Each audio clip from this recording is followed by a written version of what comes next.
मूकं करोति वाचालं पङ्गुं लङ्घयते गिरिं यत्कृपातमहं वन्दे परमानन्दमाधवम् लक्ष्मीनाथसमारम्भां नाथयामुनमध्यमाम् अस्मदाचार्यपर्यन्तां वन्दे गुरुपरम्पराम्।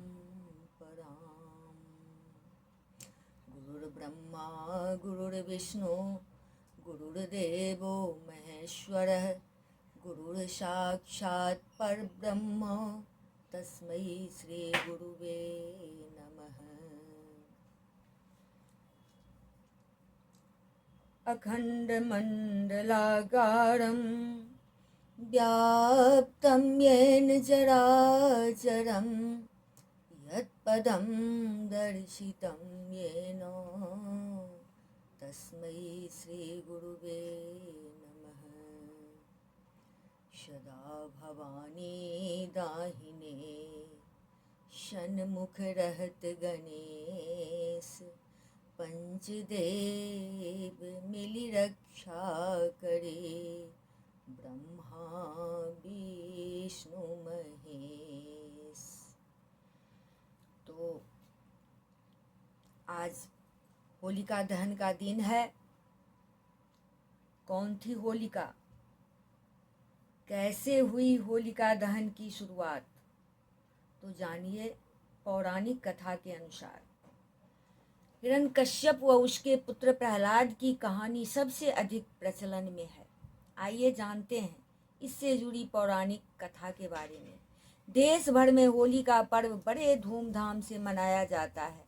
रंगों की होली खेलने से एक दिन पहले होलिका दहन की परंपरा है, जिसे बुराई पर अच्छाई की जीत के प्रतीक के रूप में मनाया जाता है। इस दिन लोग लकड़ियों और उपले से होलिका तैयार करते हैं और शुभ मुहूर्त में अग्नि प्रज्वलित कर पूजा करते हैं।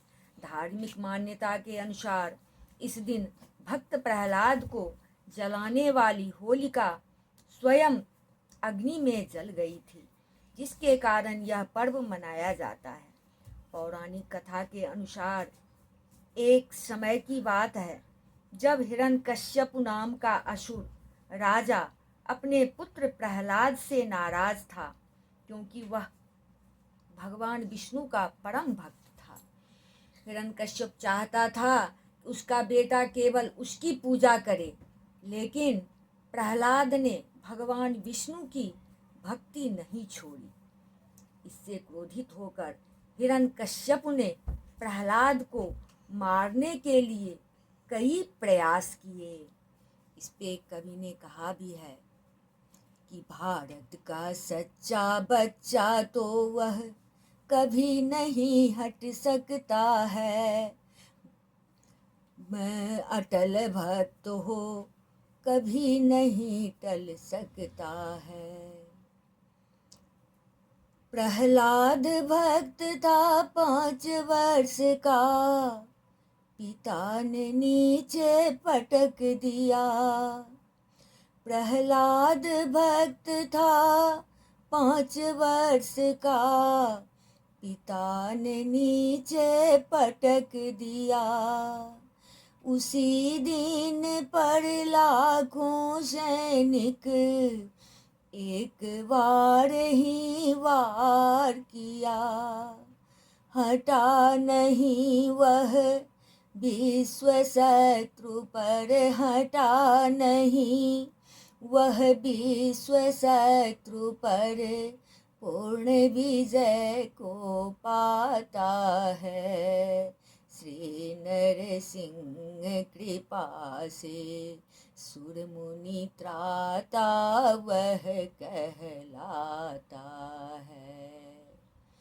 तो प्रहलाद 5 वर्ष के बालक भगवान विष्णु के परम भक्त थे।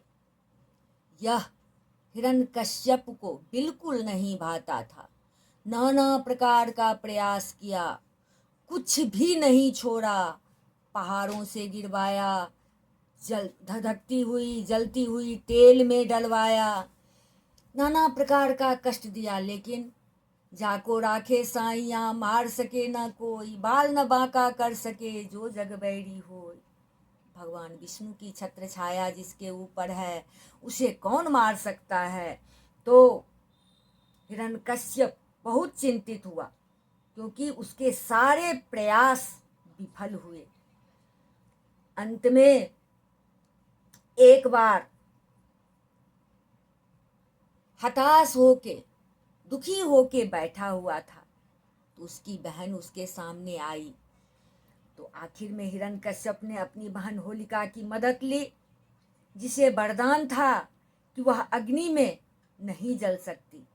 होलिका ने प्रहलाद को अपनी गोद में बैठाकर जलती आग में प्रवेश किया, लेकिन भगवान विष्णु की कृपा से प्रहलाद सुरक्षित रहे और होलिका जलकर भस्म हो गई।